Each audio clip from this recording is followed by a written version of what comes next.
Hi, I'm Dr. Rollan Roberts. If you have followed me for any length of time, you know how much I love entrepreneurs and entrepreneurship. I want to share with you the 4 traits that I look for in an entrepreneur. And actually, I look for these 4 traits in every single person I meet. It really determines how much and how well I want to get to know them, how much access they have to me, how much input they have to me. Do they get my email address? Do they get to say anything to me? Will I meet them or visit with them again? Do they get to have my cell phone number? It determines the level of access. These are the 4 traits that I measure who gets close. All right, but especially when it comes to entrepreneurs and business partners and things like that, even when you're hiring senior level executives, there are 4 really, really key elements to making sure that you surround yourself with excellence.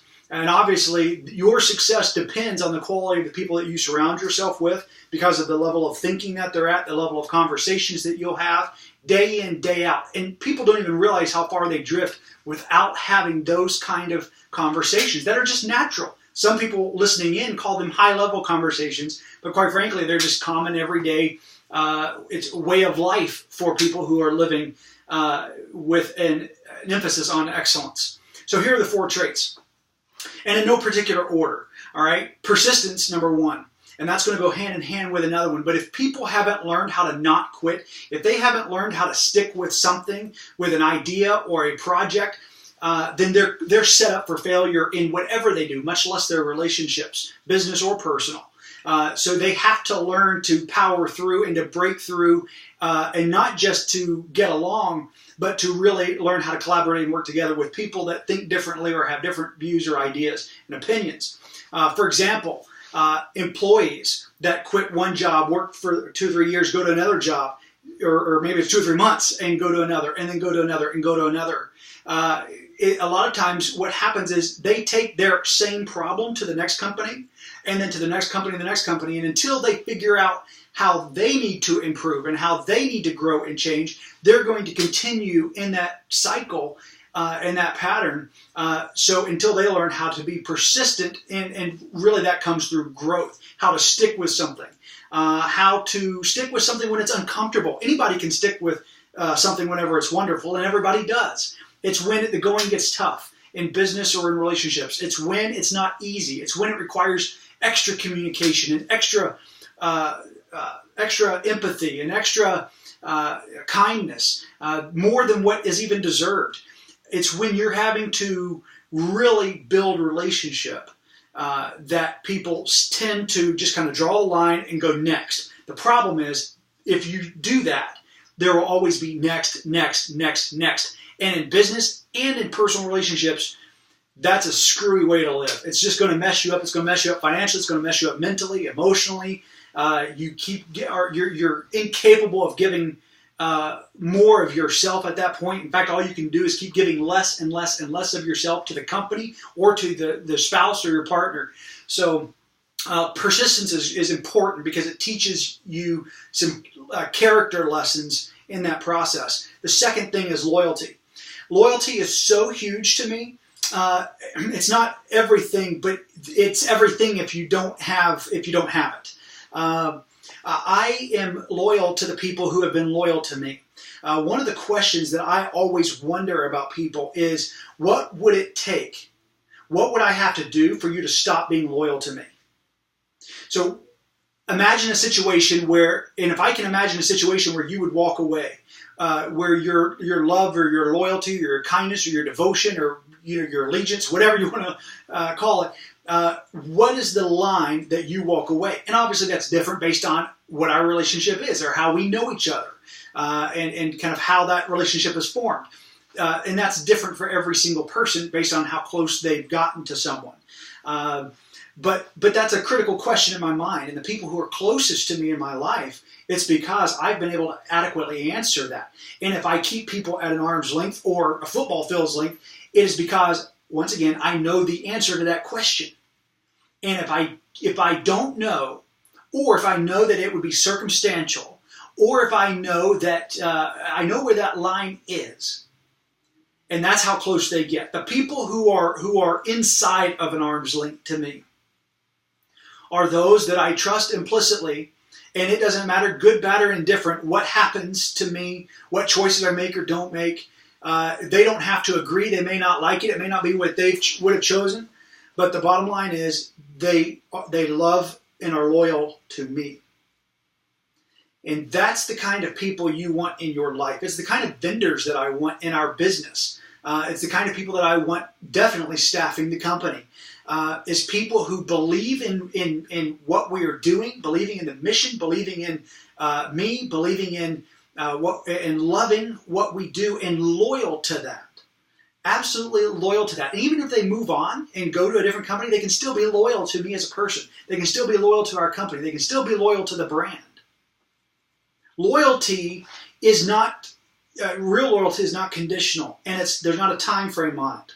Life passes, things change, they can go work for other companies, they can move on to other things, but there's an inherent loyalty among the closest of friends that never leaves. You always know you have their loyalty and that they're loyal to you. And there are people in my life that know that they have that of me.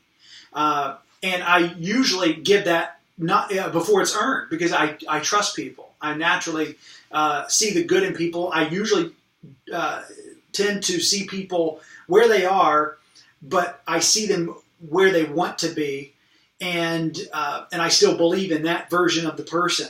And so therefore I'm loyal to that.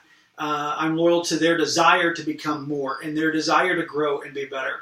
And that's what turns me on. That's what makes me excited, is not where people are. It's usually where they want to go. And it inspires me. It just absolutely awakens a fire in me that is near impossible to blow out.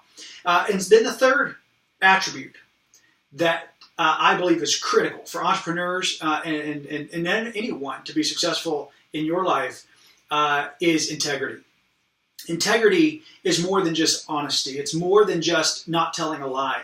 It is knowing and being honest with yourself so that you can be honest with other people. Really, it requires self-inspection, self-reflection, and it requires you to, in silence, go to a place where most people don't like to go, inside their own head. It's why a lot of people don't like to swim, or it's why people need to listen to music when they exercise. And they say, well, it's not to get bored. Well, it's more so they don't have to think about things. And we're used to noise, because noise can drown out our feelings. It can numb things over. It's an escape. It allows us to not confront the things in our lives that we don't want to deal with. We just don't want to think about them. We don't want to address them. But someone who can, and I'm not saying never listen to music, I'm saying someone who is comfortable with silence, someone who is comfortable with self-reflection, somebody who analyzes why certain things are happening in their life or why they are not happening in their life, and why things are the way they are and why they make certain decisions. I love to think through, Rollan, why did you say that? Why did you respond that way? Why do you feel this way in this circumstance or towards that person, but you feel different in the exact same circumstance with someone else? What's the difference? And those are important things so that I can understand myself, so that I can then be more honest and more exemplify more integrity in my interpersonal dealings and relationships. See, so integrity with yourself is critical so that you can demonstrate integrity with your employers, with your partners, your spouse, and those that you love. And integrity really is everything, because without it, nothing else matters. I don't need a liar to be loyal to me. I don't want them in my life. So there's a lot of foundational things that start with integrity, and consistency, which is why persistence and loyalty go hand in hand with integrity, because that's not just a one-time thing. It's not an occasional time thing. Integrity is a way of life. It's just who you are. It's who you become. You don't have to think about, am I going to tell the truth, or how am I going to spin this, or how am I going to posture this or position it. It is just there. It comes from a place of integrity, and it doesn't mean I or you need to be a jerk about things. We can just not say anything at all, and that's usually the best policy. That's best for me. I tend to just not say exactly what I think about different circumstances or situations or people. It's just better left unsaid, most of it, because anything I say is not going to change them or change the way they think. Most people will vehemently defend their actions, no matter how wrong they have been. I always think of Thomas Two Gun Crowley from the book How to Win Friends and Influence People by Dale Carnegie. And, responsible for the largest manhunt in U.S. history in Chicago, and had killed a police officer and numerous other people. And, one of the things that he said as he was dying was that he was a good man, one that would do no one any harm. And it's like, how do you get to that point? Because you did a lot of people harm, but you kill people, and you're saying you're a good person that would do no one any harm. So even in that case, a serial killer rationalizes that they are a good person and hasn't done anything wrong. All right, so what chance do you and I stand to correct it? It's a waste of time, it's a waste of energy, it's a waste of breath. So the fourth attribute that I want you to analyze and look for in people, especially the closer you allow them in your life and the more access you give them, is authenticity. Authenticity. There's so much I could say about this, but the quick test is, do people act and speak and talk the same way around other people as they do when they're just with you? And I don't mean, are they more professional or more respectful or things of that nature. I mean, people can be more professional based on the environment or the situation. What I mean is, do they present themselves differently? It's more than just acting differently. In fact, if somebody says something that I know, let's say we go to an event and they're talking about the same situation that we've been in, and they say it differently, or they leave out certain people who were there or that was involved or whatever else, then I know that based on all the other conversations and messages that communication that they've had with that person, there's things that they have left out, or they haven't been fully honest or full of integrity in their dealings with that person, so they have to be careful what they say about another situation. You can learn so much about a person by just observing them in different environments. Who are they around their parents? Who are they around their spouse and their boyfriends, girlfriends? And then around their friends, and then around their acquaintances, and then around their coworkers. You can find out how the web that some psychotic people weave, and there's a lot of them. Look, whenever 2.5 out of 3 people are on antidepressants, I mean, there's a large number of people that struggle emotionally. There just are, and it's not because of what they're going through. There's people who go through a lot worse and a lot more that aren't on the antidepressants, but it's really that we have not taught people how to properly deal with those negative emotions, and that it's not what happens, it's how you handle it. It's a lot easier to just kind of get upset and wallow in self-pity, but we have to remember that discouragement is a choice. So look for those 4 traits the next time that you start. Evaluate the people in your life, especially those closest to you, but then start going out and saying, how are they on the integrity? How are they with their authenticity? Are they real? Are they the same person at home that they are in the office? And then pay attention to the persistence. Do these people quit everything they ever start, every business, every project, every relationship, every idea? Have they joined the idea of the month club? And don't have the ability to focus and stick with something long term.